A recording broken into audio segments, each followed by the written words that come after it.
All right, guys, so we just finished about 30-40 minutes of rolling. And I'm just going to do a little bit of a breakdown of my matches, per se, okay? So keep in mind the whole thing I'm trying to do from here, I'm thinking actively while I'm training is how can I get to upper body inside position to pin my partner's shoulders and head to the floor. How can I put so much pressure on my partner that I can create back exposure? How can I put so much pressure on my partner that I create extension of limbs where they go to push away from me and now submissions are available? And how can I get my partner's knees and feet to point in the opposite direction of me or away from me? Okay? And if we think about it like this, you'll watch as we go through, I incrementally work my limbs to inside position and my chest down to my partner's chest to eventually get to a top pin. Okay? Whether going inside the legs or outside the legs. All right? So let's take a look here where we start coming in and we start playing inside. Alright, so we're coming in. Now notice I have a light right foot, so I can use feints to get my leg to the inside. Okay. Now from here I have a right leg inside, and I'm using a straight hamstring grip to bring my foot inside. Looking to get a right underhook, but that proves to be difficult from here because he's doing a good job of keeping his knees to the inside. Okay. Now notice from here, we break in contact, and now I'm starting to bring my right hand and right elbow inside of his hip and knee. That fails. We reset.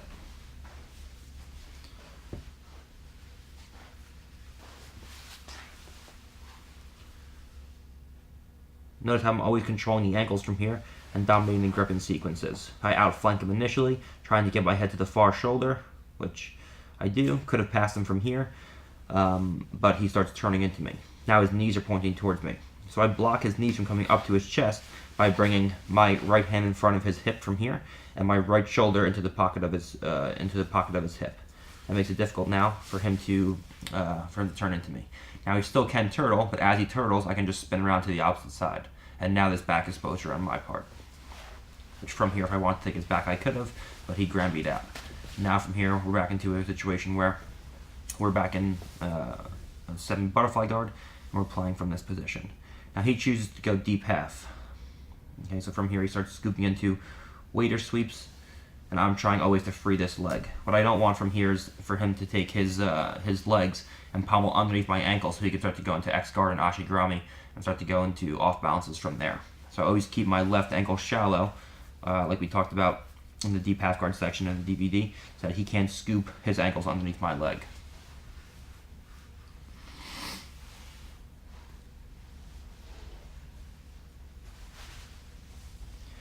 Now he exposed his neck so there's a crossface available. He does a good job of using a cross shoulder post there to clear the crossface. And now I have a V-grip on his ankle. Now we get into a very interesting battle from here in the next few seconds. You're going to see that I'm trying to pommel my leg to a certain position. So like I said, I stay balanced here by taking my foot, my knee, my hip, and my head all in one straight line. So I can incrementally work my right foot off the floor. You can't hold it off the floor for a long time, but you can step and take it off, step and take it off. So you can balance for seconds at a time on a free leg while you're pommeling your opposite leg. So the whole thing I'm trying to do here is I'm trying to get my right foot back inside his left leg in this position.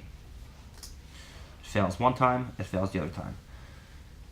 It fails again, and now I'm inside. Okay, so you notice what we did here is, we can rewind a little bit here.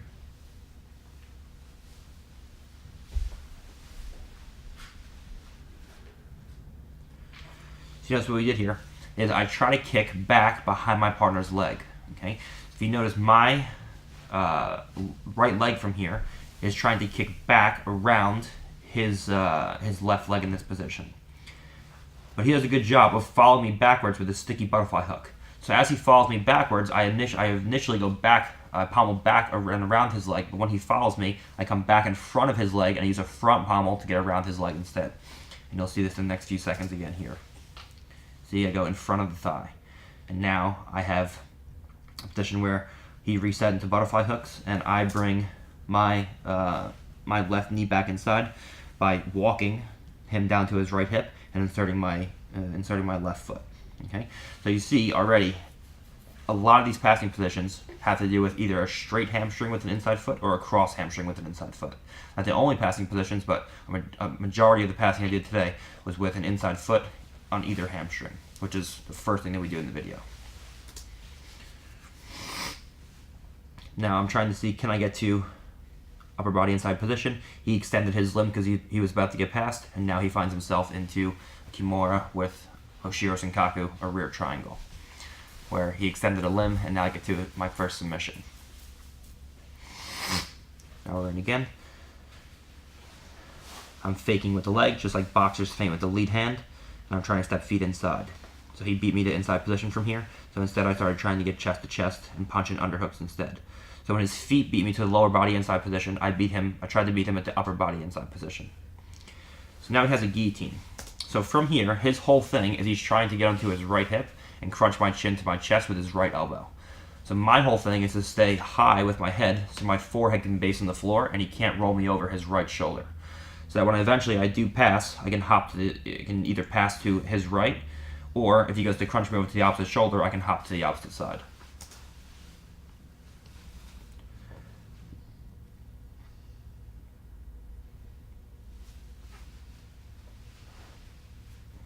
So I hop to one side, he goes to cover, and I hop to the other side. Now from here, if he turns into me further, there's back exposure. If not, he gets his guard passed. A leg, again, on the inside. And notice, I'm posting my hands on the floor. So this is an interesting position here, because what everyone tells you to do is to have heavy hips and pommel with your hands.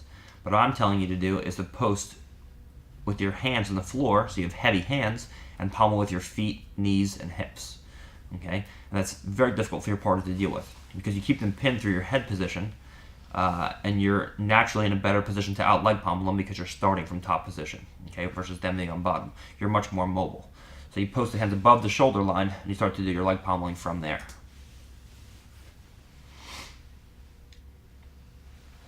Now we were down to a half guard. Okay? So I went from a loose pass, and all of a sudden, he realized he was in danger of getting out pommeled there. He pushed me to one side, and now I'm chest to chest, and I have an underhook again. Now because I have an underhook, if he goes into deep half, I can immediately start going in and exposing all my Hoshiro Senkaku and Kimura attacks.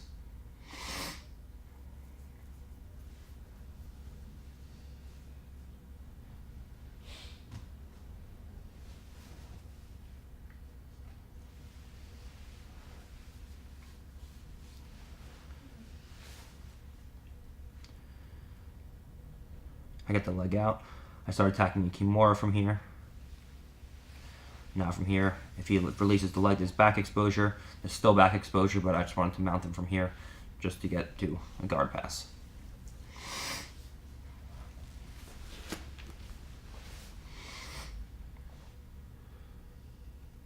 Again, feinting with the lead leg, the step a leg inside. So now we have a straight hamstring with an inside foot. Now he's doing a good job of keeping me from getting to upper body inside position because of his hand. But from here,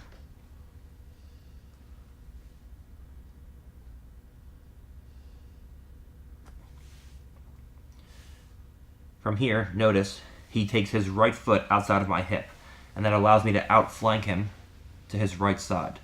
Okay, so if he plays a butterfly hook, we're in a reverse De La Riva from here, where I have a straight hamstring with the inside foot. So he has an outside De La Riva. If he has an outside De La Riva with a butterfly hook, I look to come in, crush the butterfly hook, and out pommel it with my leg. If at any point his right leg comes outside of my hip with a butterfly hook, there's always positions where I can outflank him by pulling the leg across, and we can go to passes like so. Now the whole thing from here is to bring my knee inside of his hips. I have a cross face, I have an underhook, and we establish chest to chest, knee on belly with upper body inside position.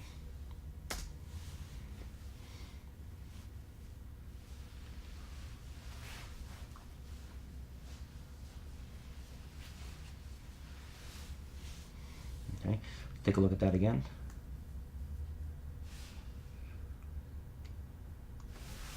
It's a good example of Toriandos where we touch and go. Okay, so we're playing guard, he's playing on his left hip, I'm playing passing, and then I make a switch to the opposite side.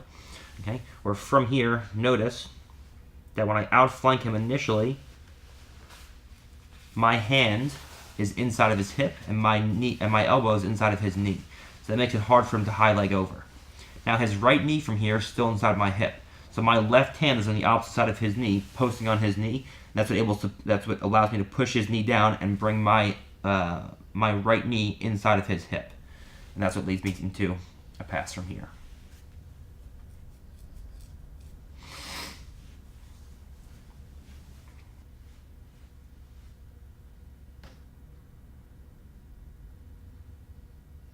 Got Placido now.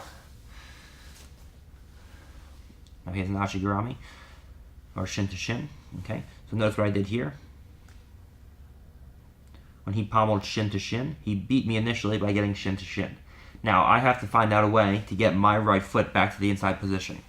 So as I go to take all of my weight over to Placido's left hip, my right foot comes across, or my left foot, sorry, my left foot comes across, and I use my left foot to push his foot outside of my leg, so that my left foot, or my right foot in this case with the tattoo on it, will steal the inside position. So as he falls to his left hip, my right foot makes space for my left, or my left foot makes space for my right foot to come inside, and now I dominate the inside position.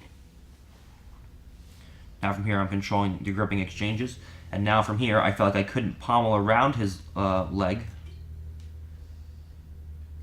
So my right leg's trapped. I couldn't pommel around his leg, and as I tried, I got stuck, so I did a front pommel instead. And the front pommel is what brought me in front of the legs, and now my knee's inside of his hip, and now I blocked, again, his hip with my shoulder.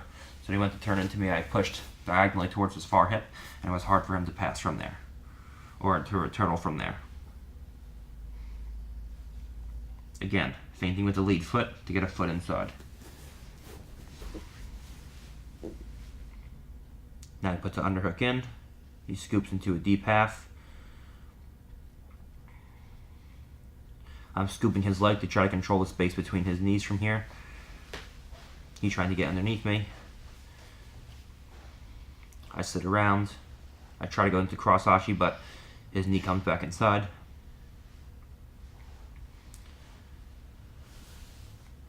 Now from here, notice he starts pushing me away.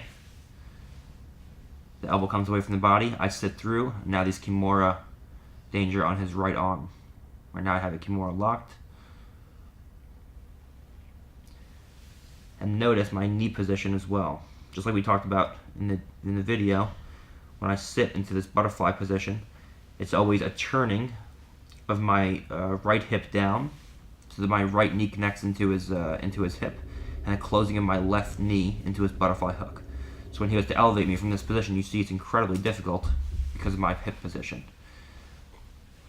Now from here I can easily just post to the knee and step over.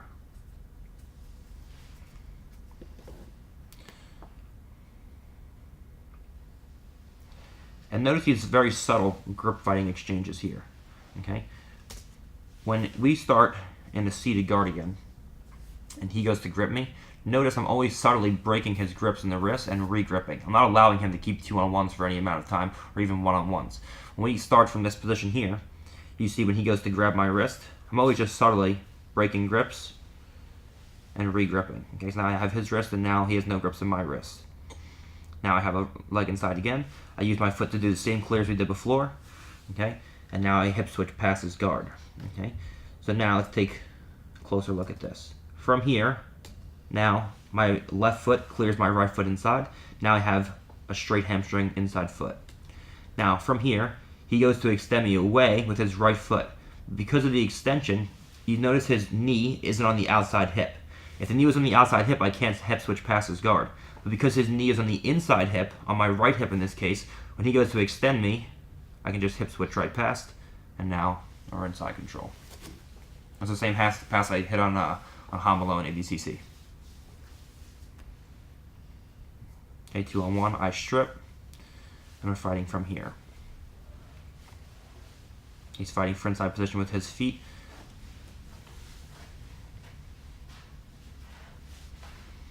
From here, you notice I managed to outflank him by hip switching. So I did an initial hip switch, but he does a good job of bringing his right knee into his chest. And now I'm outflanking his legs.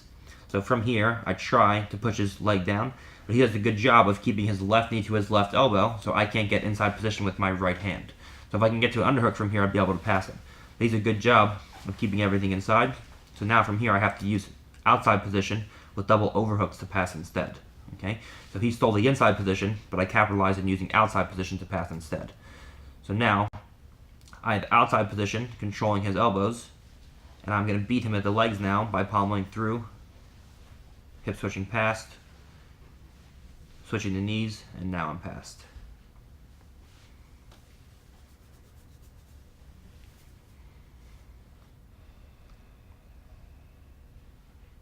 Now I have a foot inside, now he has a foot inside.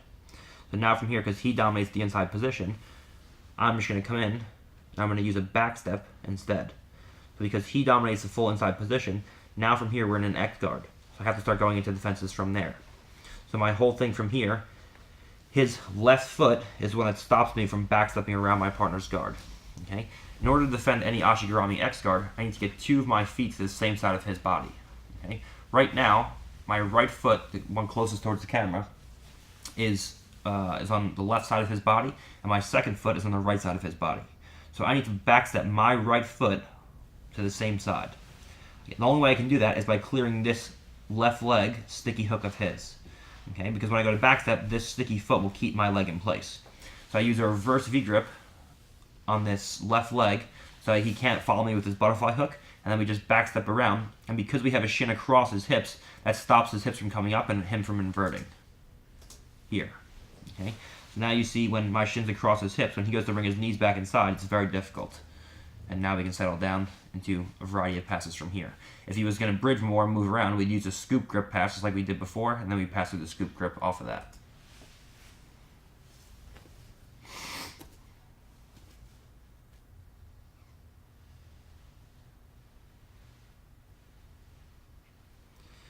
So now I have inside foot, cross hamstring, inside foot, straight hamstring. He exposes the limb. I roll through for Kimura. Now I use the Kimura to get chest to chest. So notice now I use the threat of the submission to get chest to chest.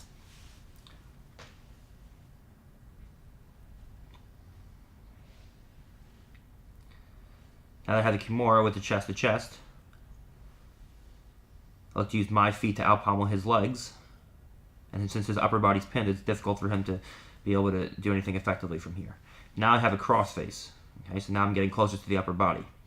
Now he does a good job of keeping an underhook or a scoop on my leg with his right arm, and the butterfly hook with his right leg. This is kind of annoying for me from here.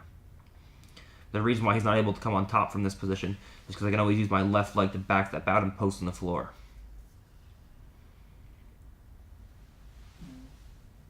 Okay. Now he abandons that. Now there's going to be a battle for him going to take my back. Notice, as soon as he goes to scoot out to take my back, I notice his back exposure for me. So my knee drops to the pocket of his hip, just like we've been talking about the entire weekend. Because my knee is in the pocket of his hip. When he goes to take my back, he can't. And I always win the back take exchange from this position because of my knee position relative to his hip. And obviously there's back exposure there, but I just chose to keep the roll flowing through. Okay. And when we landed, I immediately landed an underhook and a crossface, and then it was easy to free my legs from there. Not a crossface, but I had my head to the opposite side.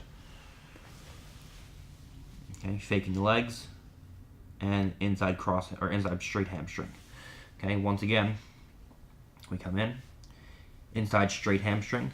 Placido goes to extend his leg to off balance me, and because his knee is on my inside hip, when he goes to extend me, makes an easy hip switch pass to side control.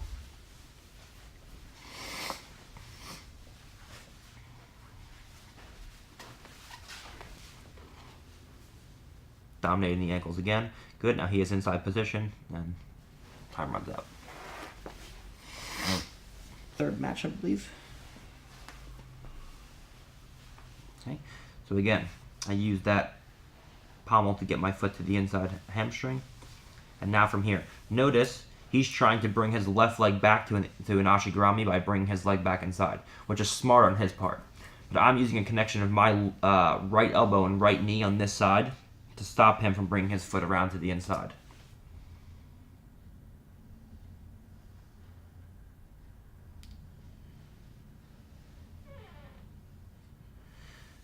Okay, I don't know if you guys saw from there.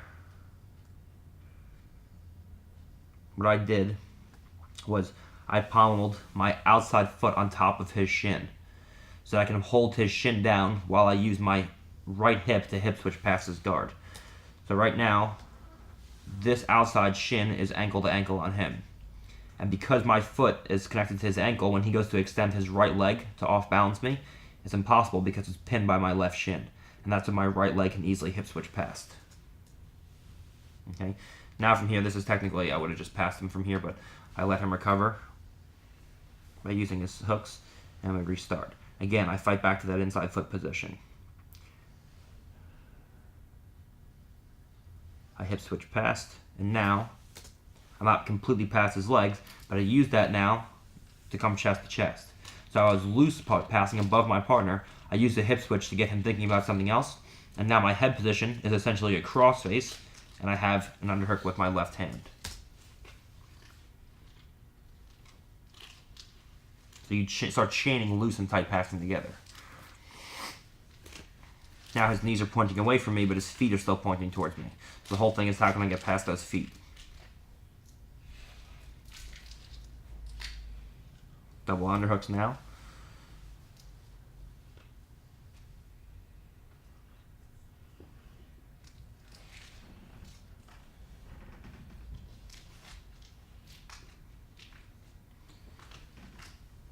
So he did a good job of clearing his head position and resetting. Okay, so if we come back here,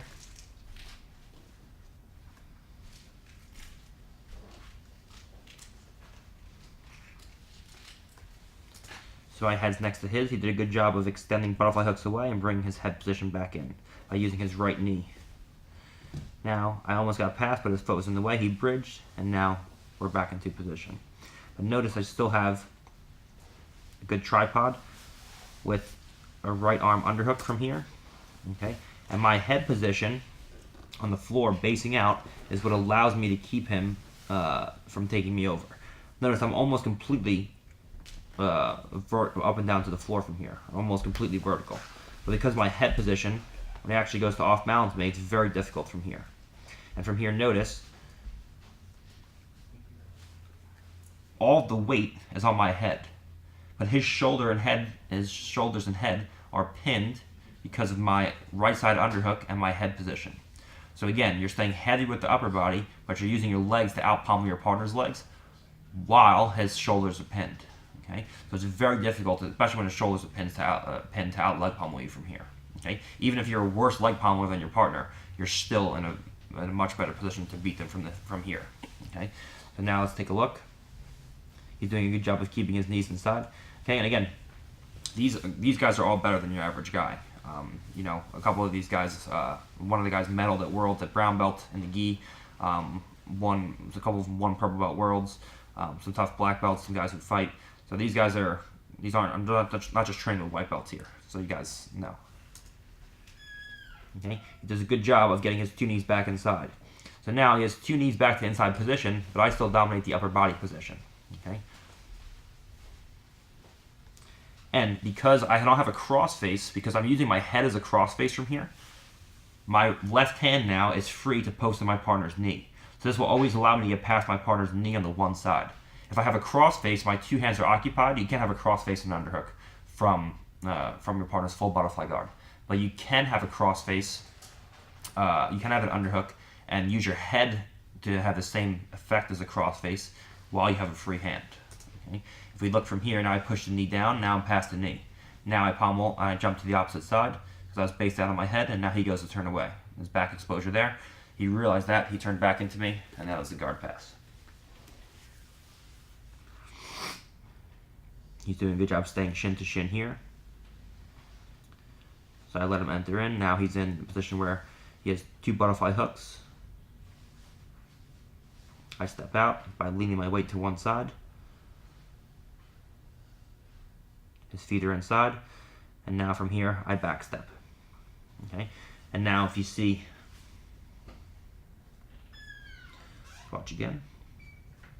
So I lean the weight onto one side, so I let him take inside foot position. From here I backstep. Now from here, as I backstep, his whole thing is to bring his knee to his elbow. Just like I'm talking about this whole weekend. We can't allow a partner's knee to connect to the elbow. Right now his knee's connected to his elbow. So I backstep past my partner's legs. I'm past the legs at this point because my foot's past his hip line. But I'm not chest to chest. So how do I get chest to chest? From here, notice my right hand monitors his far leg. My left hand pushes his near leg away from his elbow. And now my right knee inserts inside of his hip. So now his knees are pointing away from me. From here, when he goes to turn away, now there's back exposure. Now he has a choice if he turns away from me, there's back exposure, or if he turned back into me, then there was a top pin. So I put so much pressure through footwork and movement that he had to expose his back, and then there was an easy back take there.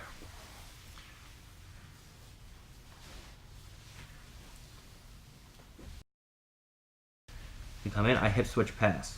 Okay, again, because we stepped in, we have a straight hamstring grip. Okay, with my right foot. Now, his knee comes to the inside hip. There's two positions your partner's knee can be in, the inside hip or the outside hip. If it comes to the inside hip, that makes an easy hip switch pass where I use my my left hip in this case to connect to his left hip, and I backstep past with my right leg. Notice the extension of his right leg. Now his foot is still inside my knee. So the whole thing is to extend my leg and then blade my knee in towards my opposite leg to try to get into a pass. Here I got caught, but I did a second hip switch, and that's what allows me to get past his leg. I did one hip switch, it failed, but it brought his two knees together. I did a second hip switch, and then I got past his legs. Faking the leg to get inside again. We have a straight inside hamstring. Now, he does a good job of posting my hips. So see, he's posting on my hips, he's posting on my shoulders, and he's not allowing me to get to upper body position. So if I can't get to upper body inside position, I can't get underhooks, I can't get cross faces, I just start posting my hands on the floor above his head and using my legs to pommel. Notice now we're shin to shin. So my left leg did a top pommel, and I'm shin to shin on him. Now I made a pass off to my right leg. So now my right leg is shin to shin, and my left leg's outside. And now from here, because my left leg was outside, and I did a hip switch past, my right leg controls his, my right leg in this case, controls his right leg from extending into a butterfly hook and catching me when I go to hip switch. Now from here, my left knee comes in behind my partner's knees and pushes them in the opposite direction of his escape. So that from here, my right knee now inserts to where my left knee was, and now we're hip to hip and his knees are pointing away from me. Now when he goes to escape, because we're hip to hip, I can easily cover, and now if he goes to turn away, again, it's back exposure. If he turns towards me, then there's a top pin.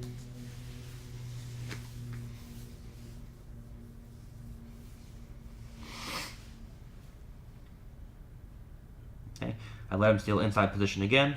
He goes to take me over with a double-legged Ashigurami sweep, and not Ashigurami sweep, double-legged sweep, and I backstep out. Now, from here, we come in, and he let me get over the top leg. So he made a mistake by relinquishing his left arm, his underhook, and he gave me an underhook. And now I'm also past his top leg. So right from here, it's easy for me to establish my own underhook, and there's no inside bicep tie blocking my crossface. So now the underhook comes in, I'm past his top leg, and a crossface comes in. See, now he tried to stop the crossface when he realized it was coming in, but it was already too late.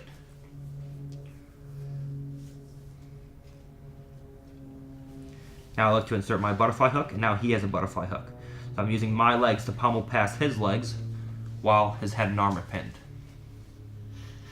And we're past. And notice when I end in mount, again, there's no knee elbow escape on his left side. Okay? Because there's no knee elbow escape on his left side, because I have an underhook with my right hand. There is an underhook, there is a knee elbow escape on his right side, because there's nothing from stopping his right elbow from coming down besides the crossface, which will do a pretty good job, but it won't completely eliminate the chance of his right elbow coming down and knee elbow escaping on that side. So I always make sure that my hips stay turned so that my left knee is inside of his hip. So that when he goes to bring his elbow inside my knee, he can for an elbow escape, which he just accepted the guy's guard pass from there. But in a live match, when we would keep going, he would try to knee elbow escape on that side. Okay, and notice I'm always controlling the ankles. I'm always dominating the gripping exchanges from here. Whenever he posts somewhere where I don't like, I always clear grips off. Whenever he grabs my ankles and I don't like it, I always clear grips off. Now he's doing a good job of posting my hips. Okay, so again, I couldn't get to upper body position because he's controlling my hips from coming close. So there's no way I can get underhooks, cross faces, anything. So I let my legs do the work instead, and now I pommel shin to shin on top. Okay, he's doing a good job of keeping my ankle controlled. Okay, and now I use that to switch my hips and come down chest to chest. So I started with a loose pass, I switched my hips, and now I'm chest to chest. I'm over the bottom leg, I'm over the bottom knee, I'm past the top knee, I have a cross face in, and I have an underhook in. So let's take a look at that one more time. Posting the hips. I extend the left leg, I use a hip switch, and now I'm over the top knee. Immediately into a tight pass now. So you go from loose passing into tight passing. Now from here, again, I have my left knee initially bladed into his hip. So when he goes to bring his right elbow inside my knee in the elbow escape, he can never invert this knee to bring his knee back inside. Now I put a butterfly hook in.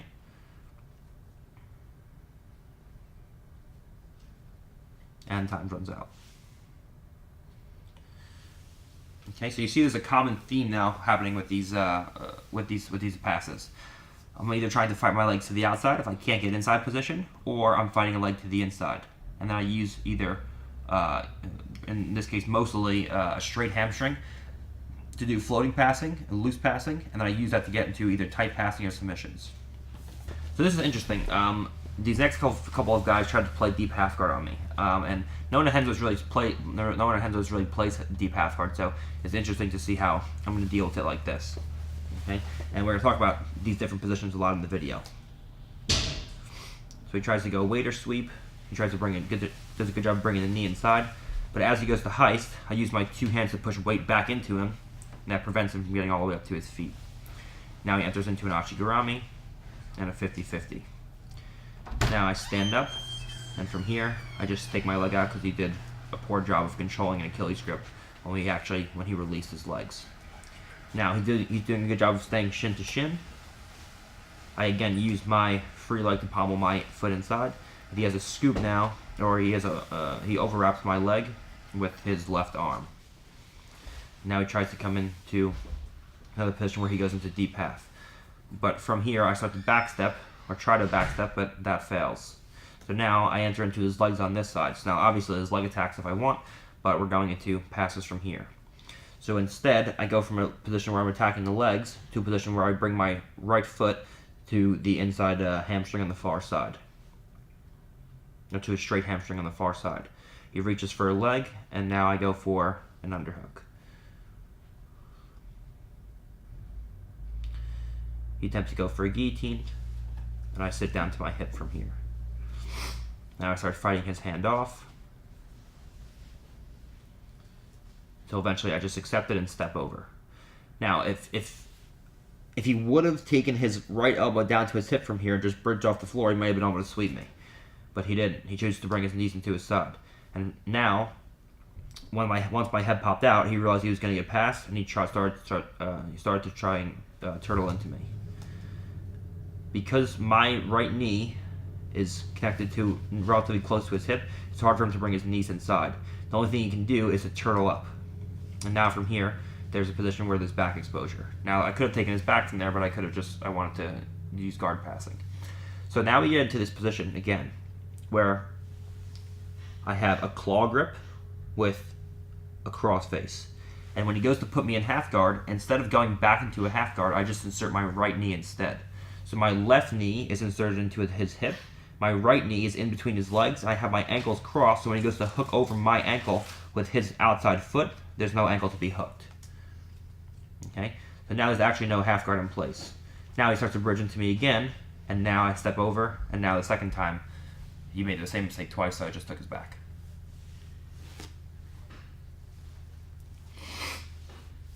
I fight for inside foot position, he starts going into deep half. But from here, I get to an underhook. So now, when he's flat on his back from deep half and I have an underhook, there's always Kimuras available. So as soon as he goes in, I just lock a Kimura, and I start to put pressure on the Kimura. If he would have given a last-ditch bridge from here, okay, because the only thing he can really do to stop the Kimura is start to bridge and start to move me around, I would have just taken out my right foot and started to attack triangles and Kimuras from there.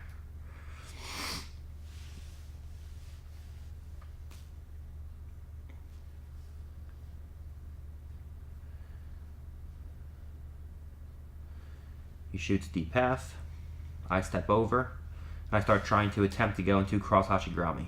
But he holds onto my leg from here, so it's difficult for me to bring my right knee into my left heel.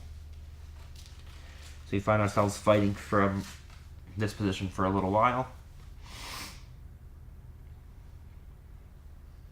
I'm fighting his grips off, so I can start to slide my leg into place. He starts to try to hook and come up, but I have cross hashigirami. So the reason why he couldn't heist from there is because my cross hashigirami controlled his right leg from coming out. In order to heist, he needed to come up to his right knee. But because this knee couldn't come up to the floor, because my legs had an hashigirami, he wasn't able to heist all the way up. Now again, I have a reverse underhook from here. Now the whole thing for me is to scoot my right knee, or my left knee in this position, down to the floor, so I can connect to the pocket of his hip. But he's doing a good job of not letting that happen. So instead, he pulls my knee across the hip, and I just go back into a cross ashi.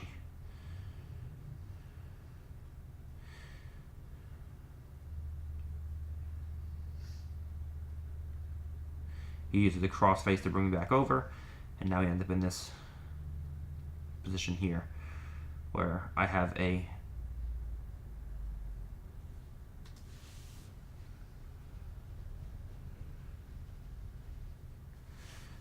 left leg butterfly hook inside. He comes up to his elbow. Because he's on his elbow, now there's back exposure. So from here, all I have to do is slide my my right knee up.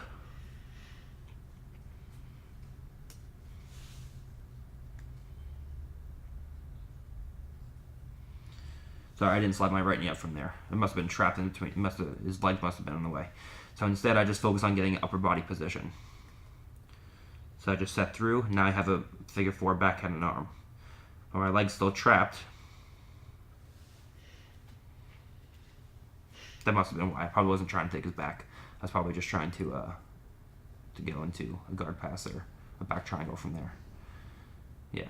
So right there, you see, there's clearly Kimuras and back triangles from there. I just chose not to slide the right leg up to go in for attacks. I chose to try to go back into an underhook with the left arm just to get past his guard. So from here, he goes to start going into a deep half guard, but he makes the mistake of taking his head too far off the ground. And now it's easy for me to insert my head underneath his. And again, he made the same mistake twice, so the second time I just chose to take his back.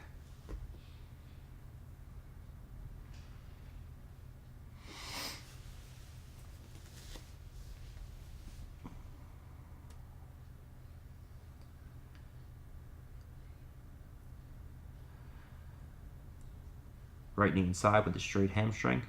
That's not a hamstring yet, it's just a knee inside or a foot inside. He does a good job of keeping his left foot inside my hip. But now, once again, because his right foot comes outside my hip, I can use that to outflank him from here. So if he kept a butterfly hook with his right leg, it would have been easy for him to keep his feet inside. But because his foot came outside my hip, I outflanked him with a leg drag, and now I started putting pressure into him. Now he does a good job of keeping my shoulders from coming down to his with his knee position, or with his hand position. Okay, so as I go to fight, my hands inside, it's difficult, so I use a collar tie instead, where I feel like I couldn't get inside position because he brings his right knee connected to his right elbow. So I use a collar tie from that position instead, and now instead of going inside the upper body, I go inside the hip instead. Now my right knee comes inside of his hip, and I connect my right knee to my right elbow. Now, as he goes to come into me, because the right knee is connected to the right elbow, he can't bring his knees into his chest. And now I start dropping down into a heavy cross face. Now he turns into me, and now there's back exposure where I could have gone to the other side and taken his back, but I just chose to go into a pass with the crossface from here.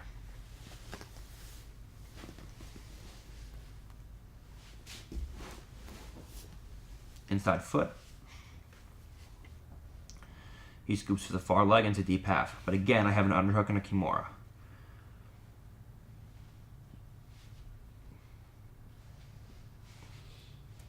And then time runs out.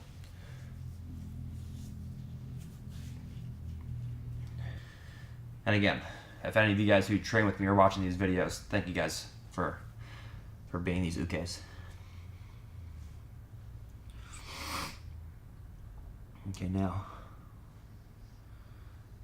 one of the guys with the better beard than me.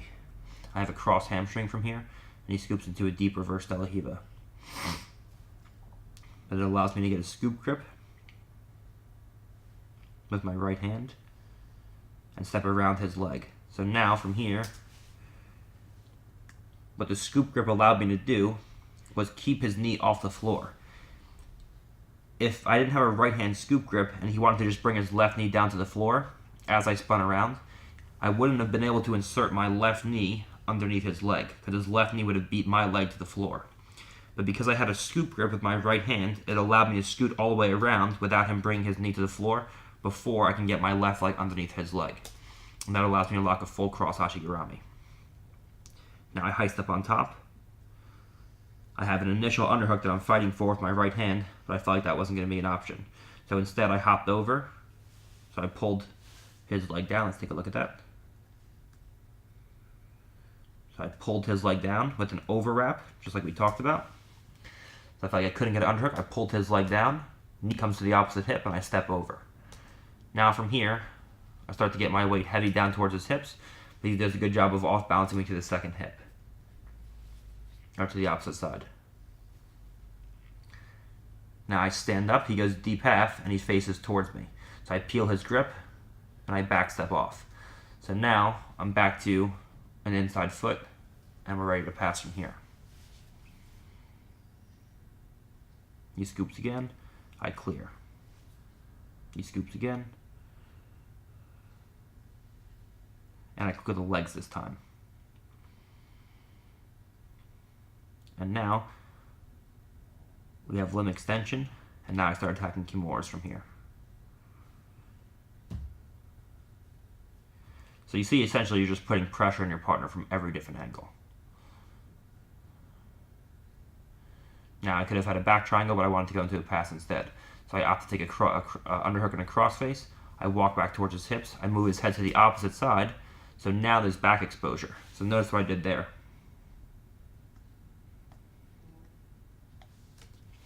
So his hand is in a deep half position. He's trying to scoop my leg, but he turns in the opposite direction. And because his hand is scooped underneath my leg, when he goes to bring the scoop in and I move his head to the opposite side, now it brings his elbow across my center line, his right elbow. So when I sit down to my hip, now I have a full back head and arm. His shoulder now is past my center line, and now I have a kimura, where now there's back exposure and there's triangle exposure. He goes to scoop, to go in for a waiter sweep. I recognize that, and I extract my right leg into a position of safety by extracting my right leg. Now, we're in this kind of semi-scramble position where I turn my shin down to block his knees from coming in. And now, we're in a critical position from here. From here, whoever wins a position for battle for inside position is going to win. His goal from here should be, or is, I don't know if he was actively thinking about this, but his goal from here, defensively, is to bring his knees inside of my shoulders. Okay? So if his knees can come inside my shoulders and his shins in front of my collarbones, he can always re-guard. My goal is to keep my shoulders inside of his knees. Okay? So see, my shoulders now are starting to come down below the line of his knees.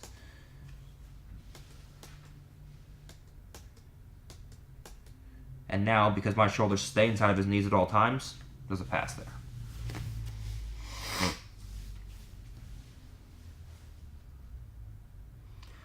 I start with an initial heavy outside pass. Okay, so I fake like I'm going to step the legs to the inside. So I grab the shins, I go to step a leg to the inside, and now I step to the outside, and I turn him by pushing my left hand across and bringing his legs across. Now my right hand can come to the inside position on his hip. I step a foot inside, and now I switch my hips to bring my foot back outside. Now this post hand allows me to be on balance while I'm doing this. Now from here I have a right hand inside, and now I've reset up to a tripoding position. Now the only thing that's stopping me is his hands. So I block his hips because I know his knees are going to come to face me. So my right hand blocks his hips so his knees can't come into his chest. My right shoulder blocks his hip, and now I drop down. And now as he goes to turtle, I spin around to the opposite side. So whenever I see him turtling towards me, we just spin around to the opposite side to create back exposure. And now we're ready to go in and attack our partner's back from here.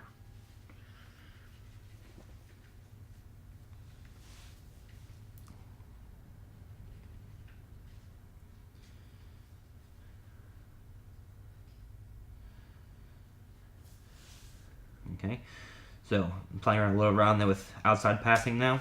Did a lot of inside foot passing, so playing around with outside passing. And notice I can put pressure on my partner through stepping past the hip line. Now from this position, I have a right foot inserted and I have a right hand scoop grip. Okay, if you don't notice, but his hand is scooping my leg, so I can't really pommel my right leg from here. But now I have a reverse underhook. He's still scooping my leg, so I'm addressing the grip on his hand on the opposite side. So I'm trying to walk around. He does a good job of keeping his left knee connected to his left elbow. So I can't get chest to chest because of that knee-elbow position.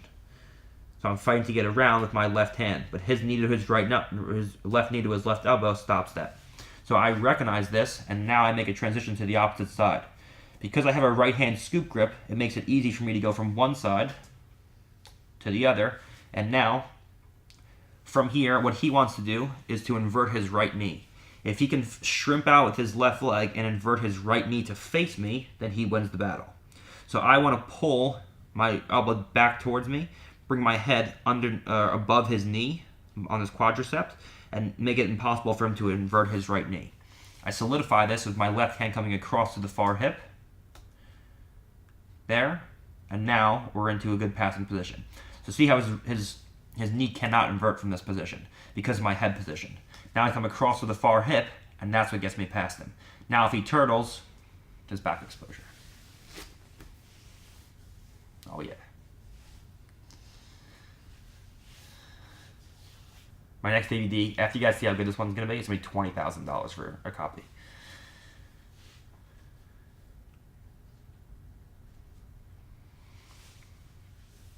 Okay, so here we notice I'm doing leg pommeling, and I'm able to do this because I have a V grip controlling my partner's legs, and I have a post hand with my left hand. So for him to off-balance me from this position is incredibly difficult. And I'm keeping his shoulders pinned with my hip position now. So I'm sitting on top of his shoulders, essentially. Now we end up in this kind of reverse mount position. Now something very interesting happens here. From here, as I go to take my right leg back over, notice I use my right knee to crush his hip down to the floor. So his right knee, or his left knee rather. Okay. So as my right knee comes through, I push with my left hand and a closing of my right knee to push his knee to the floor. And now that brings him up to a turtle position. Now I high leg over and this back exposure. If he stays there, this back exposure. If he comes back down to his hip in the opposite direction, then this guard passing from there.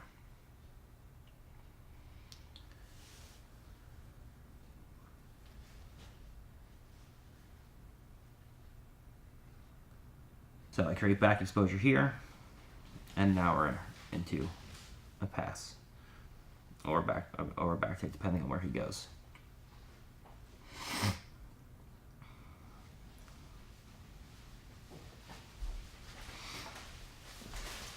He scoops elbow deep, reverse Talahiva.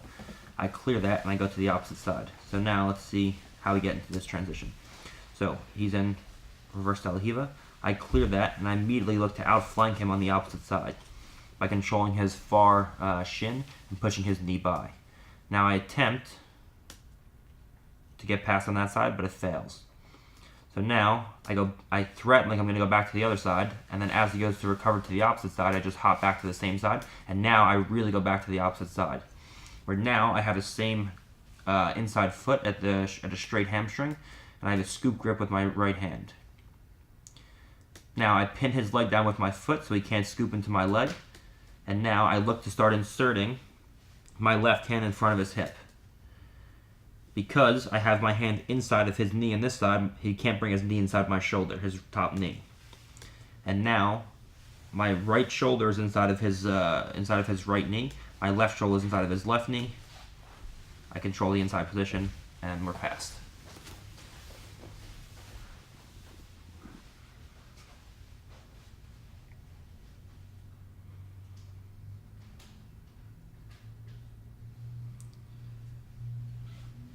So I'm fighting for an underhook, peeling grips on my heels. He's looking to go deep half. I'm stopping with my head position like we talked about. And the round's over.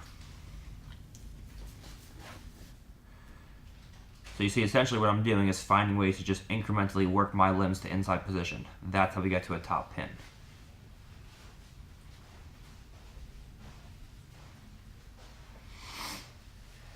Okay. Now he did a really good job of not letting me bring my my right knee down because he kept a really sticky De La Riva hook. So that was difficult for me to deal with. So initially I tried to backstep into a cross hachigurami, but he was smart. As I tried to backstep, he posted with his left hand on my butt, so I can never actually control his knee.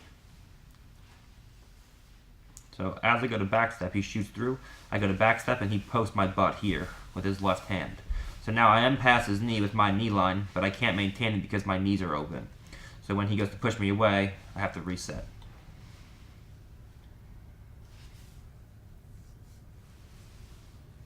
Always posting my shoulders with his hands, so I can't get upper body position. Keeps a nice sticky De La Riva hook.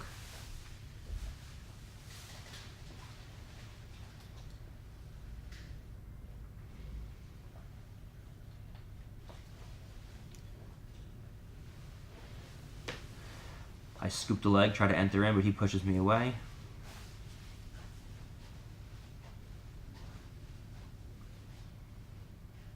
His foot's outside my hip, so I attempt to go into a leg drag position.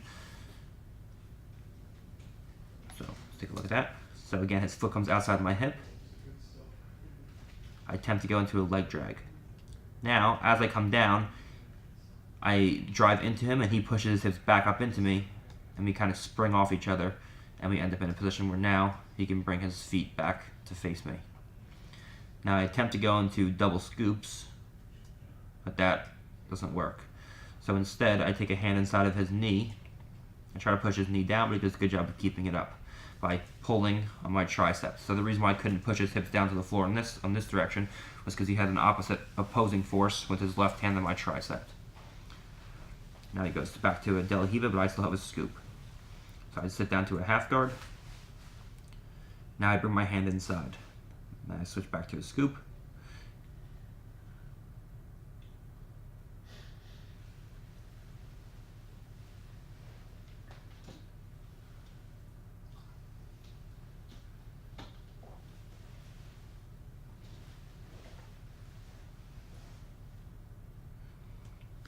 Okay, let's look at this here. So let's play for a little while actually. Okay. This is an excellent transition here. Okay, let's just watch the whole transition, and then we'll look over it again.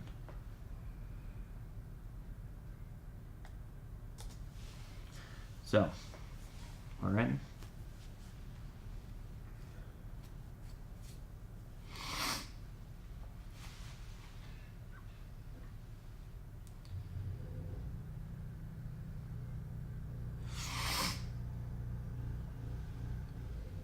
Okay, so a lot going on here. So, I stand up, I pull his De La Riva hook out. Now as soon as I step out, I hit a Toriano to the side, and notice my right foot gets well past his hip line. So I put real pressure on him from here. Okay. Now I attempt to bring my hand inside of his hip, which I can. I bring my right knee to my elbow, which I do. Okay. But he manages to bring his knee back inside. So I have to go a second time where I push my left hand through to push his elbow down. And now I go knee on belly. So now he chooses not to bring his knees back into his chest, which was the issue. If he brought his knees back into his chest, he might have recovered. But instead, he tried to put his feet on the floor and shrimp away. And now that gives me my shin across his hips. Here. Now he's trying to push away from me with the upper body. So he's in a very unathletic position now, and I have a full inside position over with my knee inside of his hips. Now he tries to bridge into me. So as he goes to bridge into me, now his knees are pointing towards me. So I try to bring, I hop to the other side, so his knees point in the opposite direction of me. So when his feet are on the floor and he goes to bridge into me, there's no way he can bring his knees back into his chest. So it's okay to hop across his body. If I try to hop across his body and his knees are into his chest, I'm just going to get caught up in his legs. But because his feet are on the floor, when I hop across his body, I end up on knee on belly on the opposite side. Now I'm on his left side, there's back exposure on my part, and his knees are pointing away from me. Now he realizes that, and he starts turning back towards me. So now from here, I drop down and try to get to upper body inside position. But I can't. So now, when I go to come across the opposite side, he scoots out, so I can't, I actually miss the pommel where I go back to knee on belly on the opposite side because he scooted away from me. So instead, I end up in a half guard type situation. But now, he goes to come up towards me in this direction, but I'm already so far behind him that now I have a grip on his far shoulder, and my head is behind his scapula now. So now all I have to do is slide my right knee up. So my right knee starts moving up. Good. Then I start blading my left knee down. My left knee slides up towards his back. Then he starts going to a knee elbow escape. I bring my right knee down. I blade it into the hip. Because of my head position, I pommel my leg free. And now I pommel on top of his far hamstring. So now this holds his knees together. So when he goes to open his knees from here, it's difficult. And I still have that head position behind his back. So now all I have to do is slide my right knee up. This becomes a hook. So if you notice,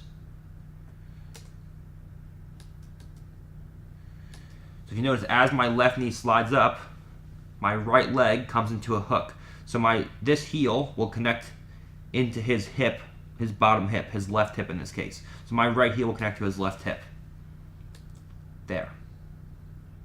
Now, because of my head position, I can easily move through, and now I have his back. Okay? Let's take a look at that one more time, from start to finish.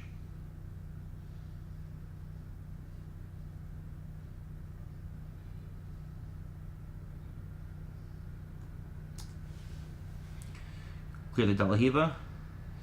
Throw his leg to the side. Knee comes in once, knee comes in twice. I switch to the opposite side. I come back to a half guard. I gotta go to initial back exposure, but he goes to knee elbow escape. I bring my knee inside of his elbow. I clear. I pommel on top of the legs. Left knee goes up. Right leg goes into the hip. And now I have his back.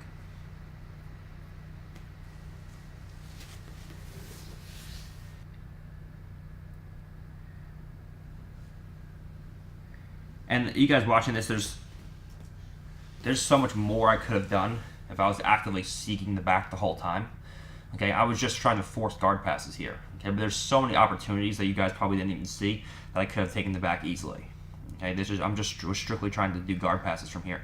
There's so many crazy back takes like you just saw from there where I could have just easily taken people's backs, which maybe we'll do that in the future.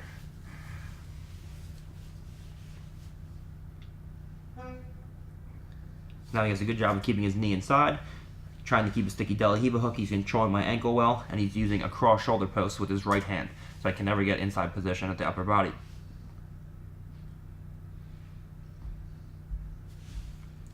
Now I switch my hips. I attempt to come in chest to chest, but he's hard because he's posting on my shoulders. I'm always trying to bring his knee down with my hand, but he does a good job of bringing the knee inside. And now I end up with a cross hamstring inside foot. I'd use that to come down to a half guard. He goes into an underhook. I go over the head. Now I come back and I flatten his hips out. Now I try to go reverse crossface, but he takes an inside wrist grip.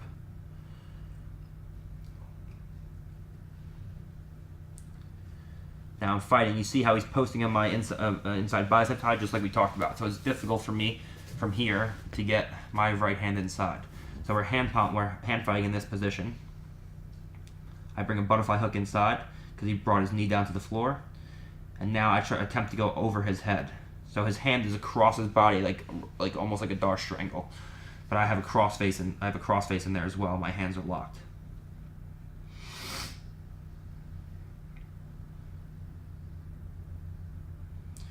Now he brings his hands back inside. Now he puts the underhook in. I keep that underhook shut down with my head position over his far shoulder. And now there's a critical point. Okay, there's a very subtle position from here, a very subtle battle that's going on that you guys may not realize. I'm sitting mostly towards my left hip. Okay, because I'm sitting towards my left hip, if I can take my right hand down and push his knee line below my knee, okay, if I can free my knee past his top leg, oh sorry, let me rewind it.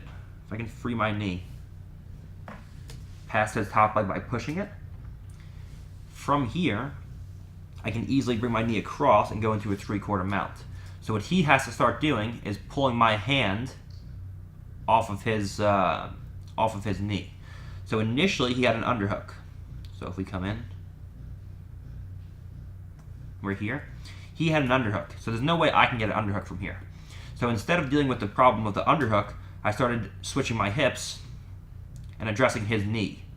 Now when he felt me pushing on his knee, he had no choice but to relinquish the underhook. Because if he kept the underhook, I would have just pushed his knee down, brought my knee out past his knee line, and brought my knee across into a 3/4 mount. So he has no choice but to take his hand out from the underhook and address my hand in the knee. When he does that, now his elbow has to come away from his body. And now from here, he's fighting to get my hand off. Now the separation of the elbow from the body, and now I have my underhook. Now, right from here, this is a very interesting position as well. My right elbow position was a little low because as I went to pass, he immediately brought his elbow down and tried to bridge me over. Now, notice all the space between my hips and his. The only reason why it's okay for me to base out with my right leg from here is because his feet are on the floor busy bridging. If he brought his knees inside, now he'd be back in a butterfly guard. But he was so occupied with the bridge that I was able to give a big post out with my right leg. And now, before he's able to bring his knees back inside, my right leg is going to hop all the way across and pommel to a far knee on belly on the opposite side. So my right hand is an underhook, I pommel to a knee on belly on the opposite hip, and that brings me across to side control on the opposite side.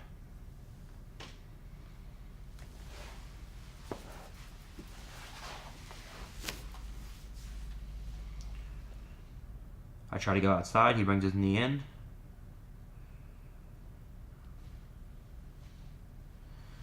I try to scoop. I try to go back outside. I got poked in the eye, and I lost the contact lens.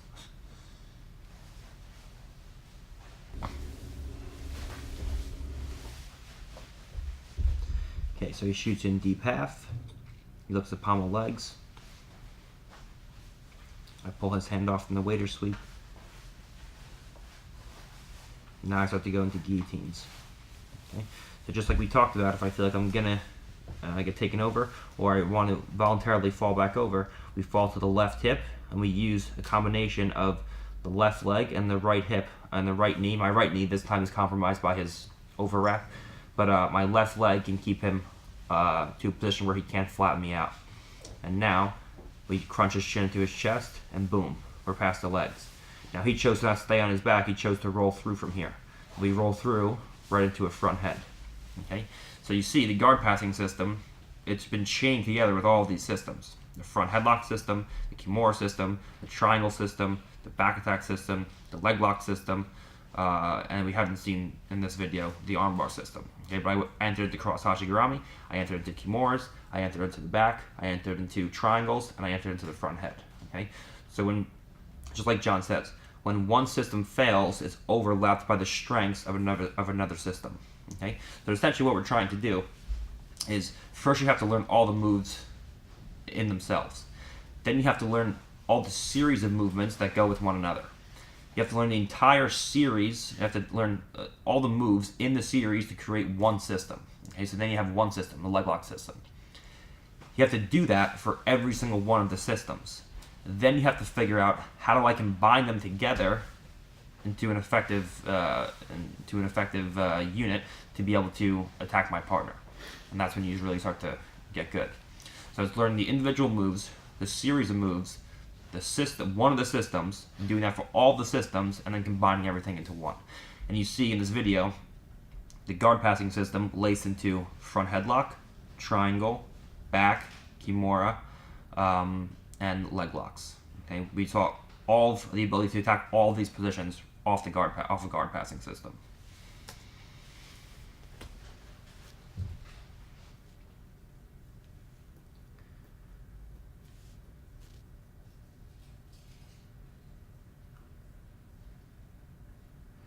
So now he does a good job of using an outside De La Riva, and he pommels his foot behind my ankle. But he makes a mistake of letting me get my right hand across and as an underhook. So now when I switch my hips back, I have upper body inside position with my right hand. I have a left hand post on his knee, and now I push his knee by. Now I'm looking to connect my my right elbow and my right knee. But he does a good job of not letting that happen and me coming down. Now we get into this kind of scramble position where my right leg comes back across the body. Once again, his knees have to come into his elbows. So I drop my hips down so his knees can no longer come into his elbows to recover. But instead he chooses to try to go up into single legs. And now we're back into our front headlock system.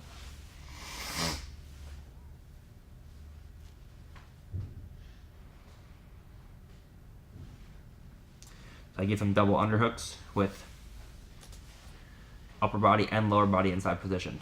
But I beat him at a pommel. So let's look at this pommel from here.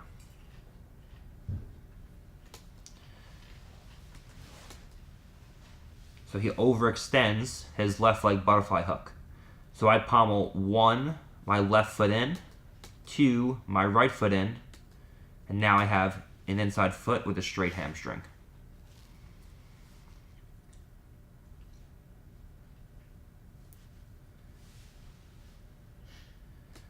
He has a short knee to his chest, so I pommel on top of the leg, and now I hip switch past. Because once again, my partner's knee from this position is on my inside hip. So I pin the butterfly hook down so he can't follow me with the left leg. I hip switch past, and now my right hip connects to his right hip. So his knees are pointing away from me. I dominate the inside position at the upper body. I have an underhook. I move to a crossface, and he's pinned.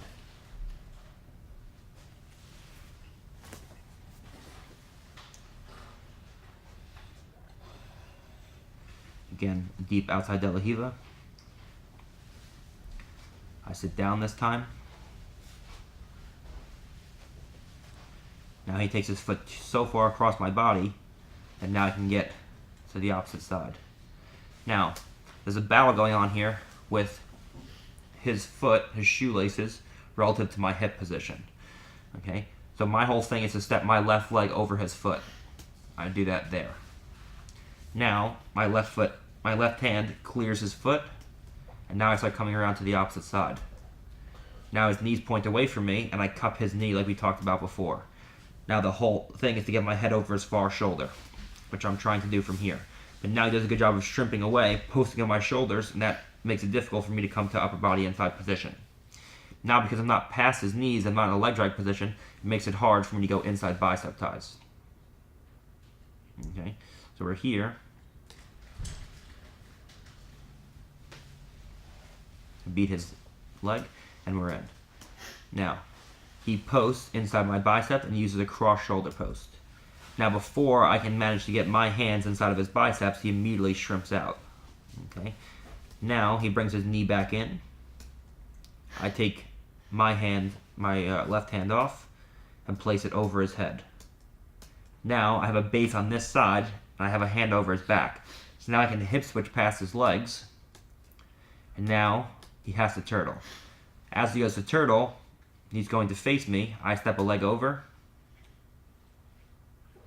And now we ended up in half guard on the opposite side, but I'm already past his top leg and we're chest to chest. Okay? We talked about the DVD yesterday. For partners naive, they'll let you get past the top leg. But it's not if they're naive. You can force them into those positions through these transitions. Okay? If you're just in a static position in half guard and your partner doesn't use a cross shoulder post, you can easily just go over the legs. Yes, then they're naive. But if you use these transitions together well, okay, the whole thing, like I said before, is chaining these together in intelligent ways. Okay? If you can chain these transitions together in intelligent ways, you can easily get your partner to a position where you beat the top knee and the top hand. Okay?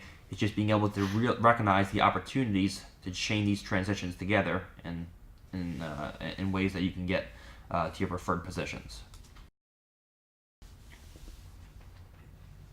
So I'm over the back, I'm over the arm. I have a scoop grip because he's trying to turn towards me, so I can dominate the space between the knees with the scoop. I have a reverse underhook, and I'm palming with the legs.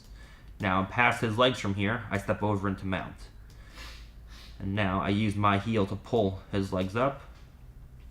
He does a good job of bringing his knees inside by posting on my hips, but now I'm looking to hip switch past. He does a good job of keeping his knees inside, becoming to an underhook. Now from here, he dominates the inside position with his 2 feet. So look for me now to try to put a butterfly hook back inside. It's difficult because he's scooping my near leg. So from here, he's trying to go in for waiter sweeps. So now, I can't bring my legs inside. He has a full knee inside, he has 2 knees inside of my hips. So the whole thing for me now is to use my right hand to address that grip on my far leg, my right leg in this case. So I have to peel that grip off. So I push his knee through.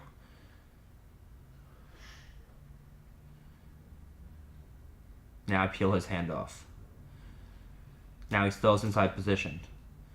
So from here I do a quick hip switch because he has a loose hook, and that brings me past his leg. Now I pommel my foot to a position outside of his legs, where now I'm in a half guard but my foot isn't trapped anymore. And now I just take it out and step around. So let's take a look at that again.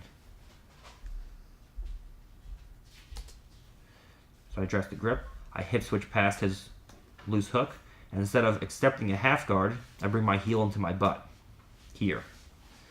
So now when he goes to lock a half guard, there's no ankle to trap.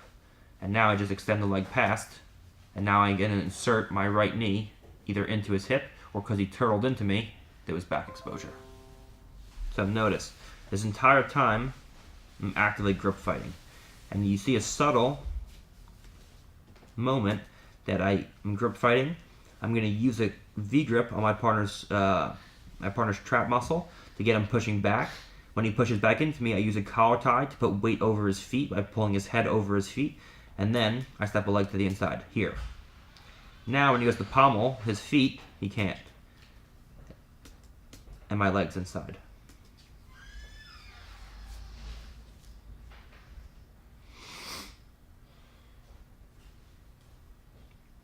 So I have an underhook, and now my head is in position to pin his head and shoulders.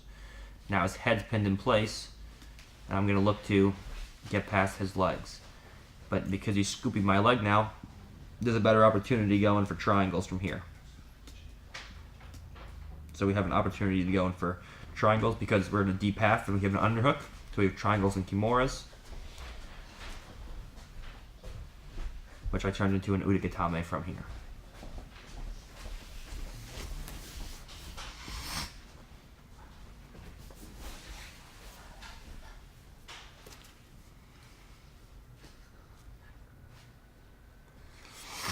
Okay, he goes deep half again, but I have an underhook. He goes to turn into me, but because of the underhook, it's difficult for his shoulder to rise. Again, my post hand makes it difficult, and that underhook makes it difficult for him. Now he turns in the opposite direction, and I step over his head, and now I'm looking to go into a cross ashigurami on the other side. But he starts grabbing my foot, so it's difficult. And now I have a cross ashi. Now he starts coming up and trying to come up to his knees. But because he turns so far away from me, now there's back exposure.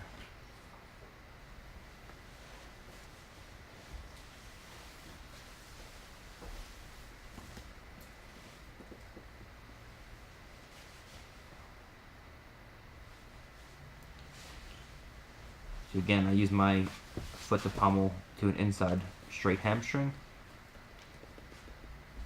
He's posting on my shoulders, so it's difficult for me to get upper body inside position.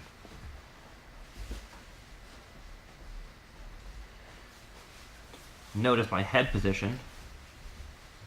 He's trying to elevate me to his left side. So my head moves to his opposite shoulder, so I have more of my weight on his right shoulder than his left side. And my hips are loose from here. What holds me in position is my head position. You see how my head's drifting over to his right shoulder? So when he goes to use that right leg to elevate me over his left shoulder, my head position makes that impossible.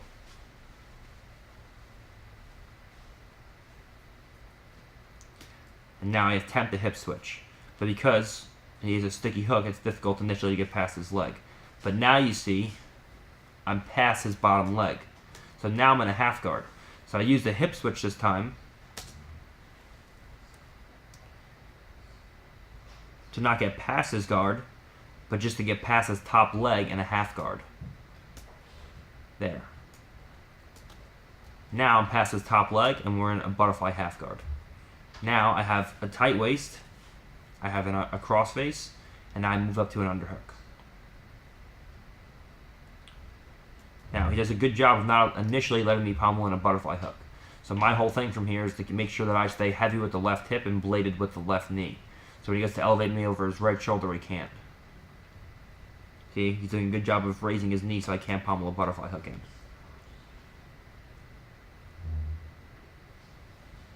But now, I have a butterfly hook. So now, notice what's happening here. We're even at the inside position for the lower body. I have a leg inside, he has a leg inside. But at the upper body, I'm completely dominating the inside position with my underhook and my crossface. So I'm pinning his head and shoulders to put him in a position where he's not very mobile, and I'm using my legs to out-pommel his legs. Okay? So essentially, he can't move from here. It's just a matter of time until I out-pommel him. And from bottom position, this is extremely exhausting. So I go on top of his shin, I try to push his shin down, doesn't work. We're back to neutral. I try to go in front of his shin, he brings his knee to his chest. Okay? Now, you see, I went to go front pommel, he brought his knee to his chest. So when he brought his knee to his chest, I go top pommel, and now I'm past. So let's take a look at that whole exchange again. Just let it run through.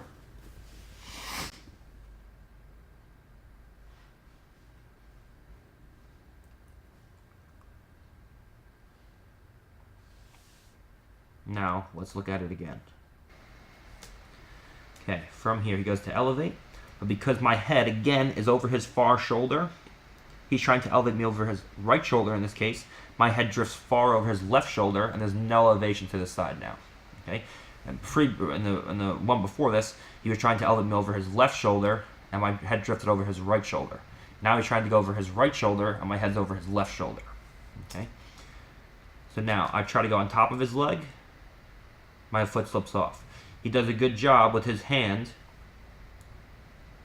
of physically peeling my shin off. So I go on top of his shin, and notice his right hand comes down and pushes my ankle off. So we're back to neutral. Now, I try to come in and go in front of his leg, but he brings his knee into his chest. But now he sacrifices the stickiness of the hook. So because there's not a sticky hook anymore, we put him in a dilemma of a short knee, sticky hook.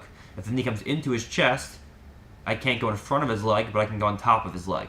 If I try to pommel on top of his leg and he brings his leg up, then I can go in front of his leg because now the sticky hook brings the knee away from his chest. And now I'm passed. Now my left foot comes off, and immediately I blade my left knee into his hip. So notice his right elbow now is in the outside position versus my left knee. So when he goes to knee elbow escape on his right side, because my knee position is on the inside, he has no ability to knee elbow escape. And because I have an underhook with my right hand, there's no ability to knee elbow escape on this side because his hand's all the way up over his head. And now we're passed.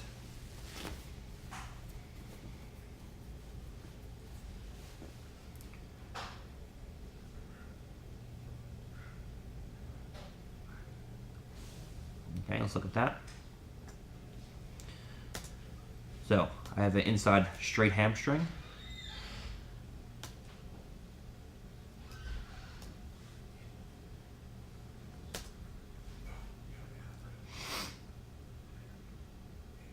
Okay, notice he has to address my knee from here because he's felt that earlier in the match he was getting out pommeled if I get to this prime passing position with a straight hamstring.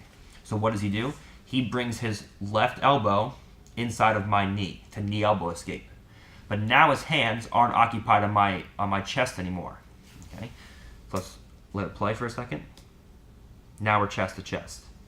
Okay, so from here, when he goes to pommel, when he goes to bring his elbow inside my knee to come in and start opening up my knee to push my knee down below the line of his thigh. Now his hands are no longer occupied on my shoulders. So now it's easy for me to use my left hand to push his right knee down and slide into a half guard on the opposite side.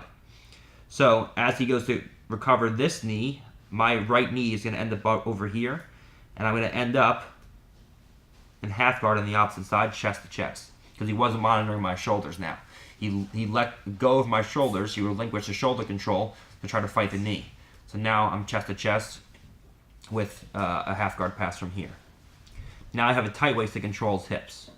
Now I use my left hand to push myself over his knee. And now, again, we're over the top knee and the top hand. Now we have a cross face in place. Now I try to bring my underhook in. I use an initial inside bicep tie. And remember we talked about if the hand is above the elbow, an inside bicep tie. If the hand is below the elbow, we use a reverse cross face. So I use an initial inside bicep tie, but he shoots the hand down. So you see how that fails. I can't connect my hands from here. So I go to a reverse cross face. He goes to bridge. He can't bridge. I go back to a reverse cross face, and from here we're in. The reason why he can't bridge is because my head's so far over his left shoulder, it makes it very difficult for him to actually move me around from here. Okay? Notice this angle where my head's coming far over his shoulder. If my head was on this side of his body and he bridged, I'd be off balance all the way over to the side, even though he's very small. But this angle driving towards his far shoulder makes it incredibly difficult for him to move me from here, even if he was my size. Now, as he comes back down, reverse crossface, and the elbow comes in because his hand is lower than his elbow. Now, the hand comes in, and now he has an inside bicep tie. Now, crossface comes in, underhook comes in.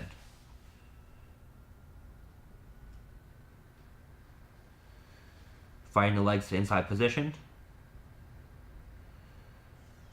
Pommeling through here while keeping his legs pinned. He does actually a really good job of getting back to inside position with his legs. But as he does that, now we come up. I feel like it's going to be hard to pommel on top because he's raising himself with his sticky hook. And if you notice, his left elbow is relatively close to his left knee. So because his left elbow is relatively close to his left knee, it's hard to front pommel as well. It's hard to front pommel because it'll need the elbow position. It's hard to top pommel because of the sticky hook. But now it's easy to slide my knee across the body and end up into kind of a semi-knee slice position. Okay, where now I have a right hand underhook. Okay, so in that transition,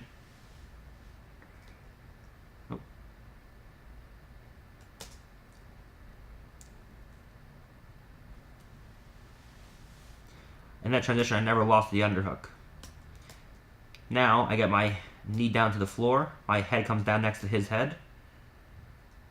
Now I insert my left leg into his thigh. Now, my left leg pins the hip down. I bring my knee back across. I go back to a head and arm.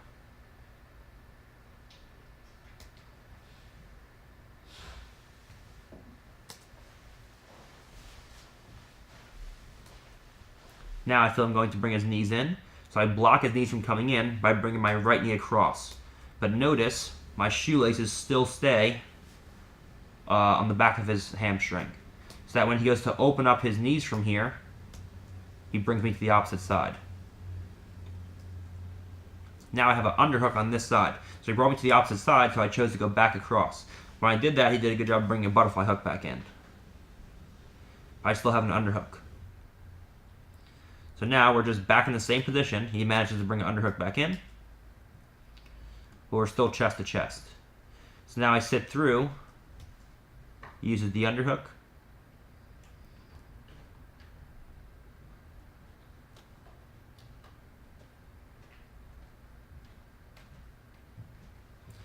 I go all the way over the top. I got to push the knees down.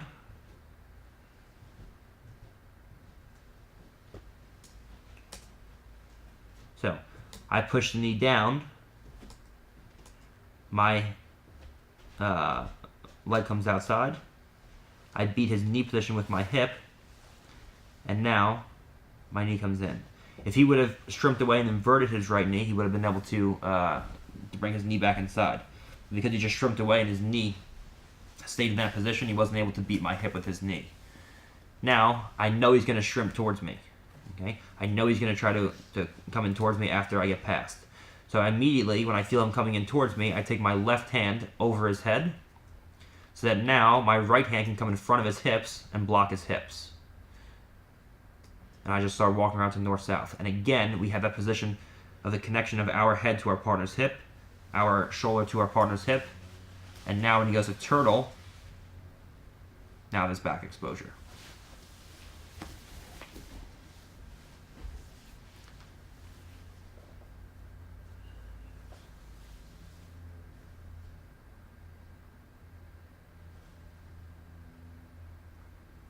Again, inside straight hamstring.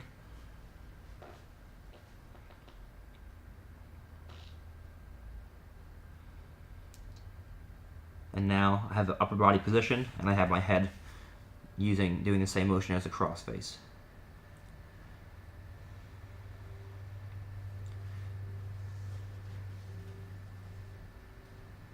Three-quarter mount, butterfly hook comes in, I blade the knee into the hip.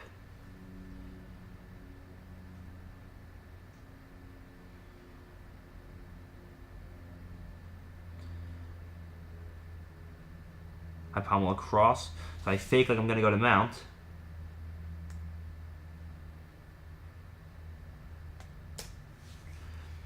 So I fake like I'm going to go to mount. When he brings his knees towards me to knee elbow escape,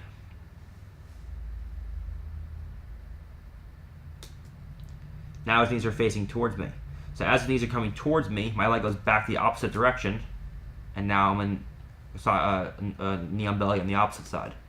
Now, when he goes to bring his knees towards me to bridge, now because his feet are on the floor, it makes it incredibly easy for me to step over into mount. And now, we're past.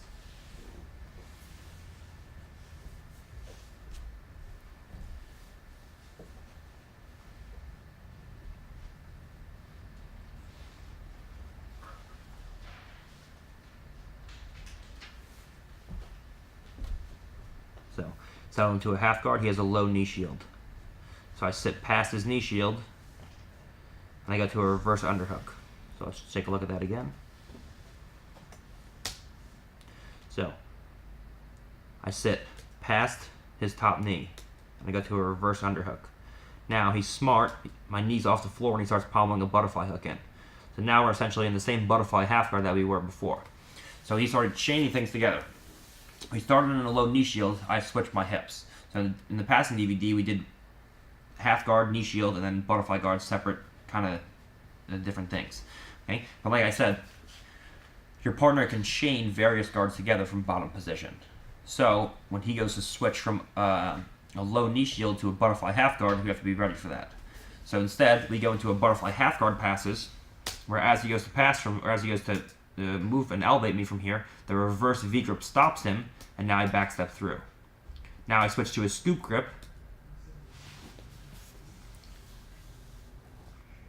and I go from a scoop grip to an overwrap. Okay, we could have passed from either way from there.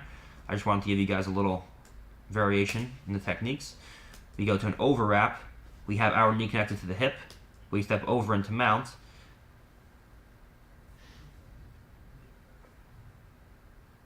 And now you have a back exposure. Okay, so let's look at that one more time. So we step over into mount. Because his lower back and hips come off the floor, I take a crossface, and if you notice, you can't really see from here, but I have my right hand access his far wrist. Here. Okay? That's what allows me to get his back from here. So I step over. Now, when his hips come off the floor, his elbow comes back, and I can access his far wrist with my right hand. Now my left hand comes in and there's a crossface. Here.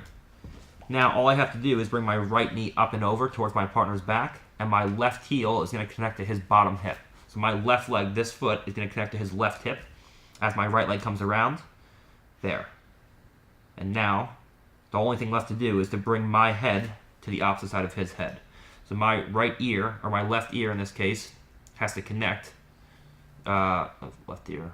Yeah. My left ear has to connect to his right ear, which I have now. And now we have his back.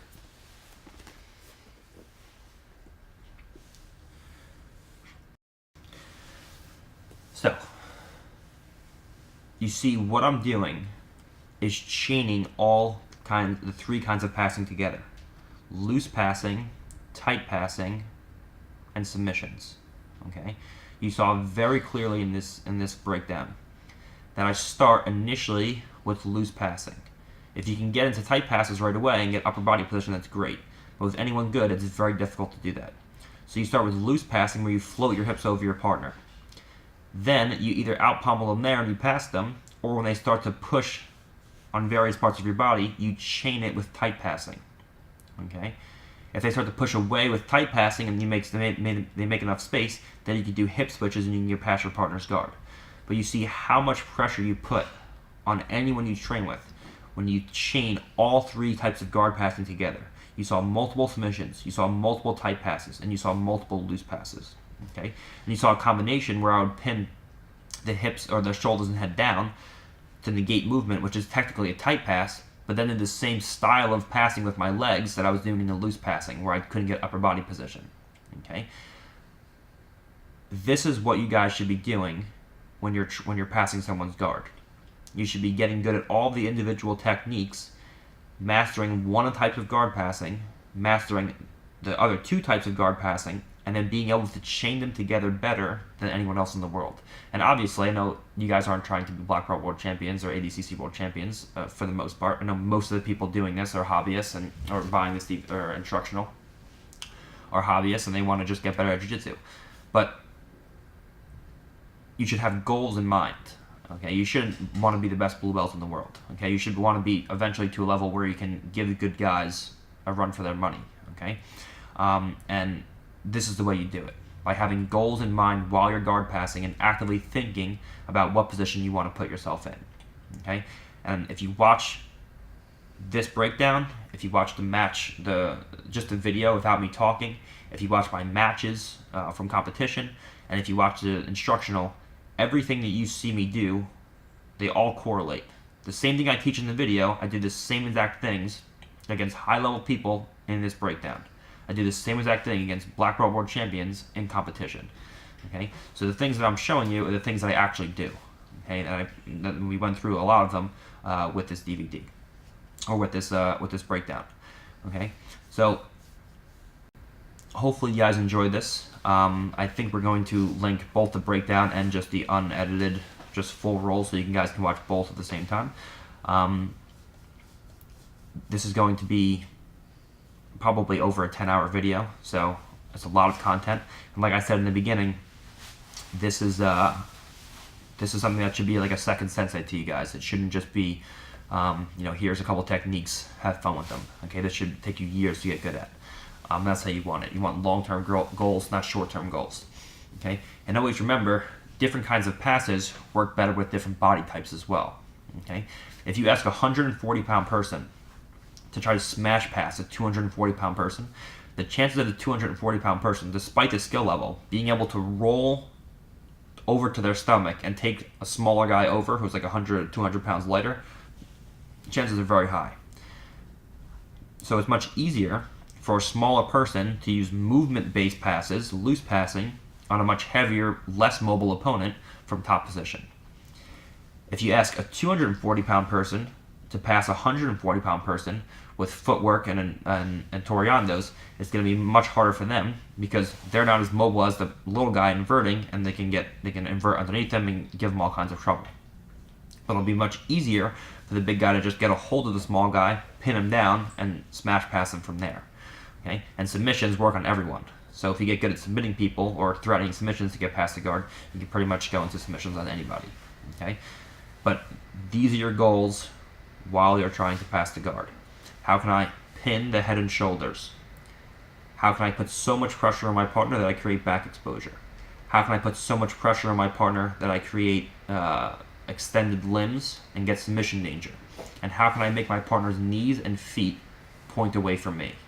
If you can do these 4 things, if you can think about these 4 things while you're passing guard will be much easier than if you're just doing random things that you don't think about.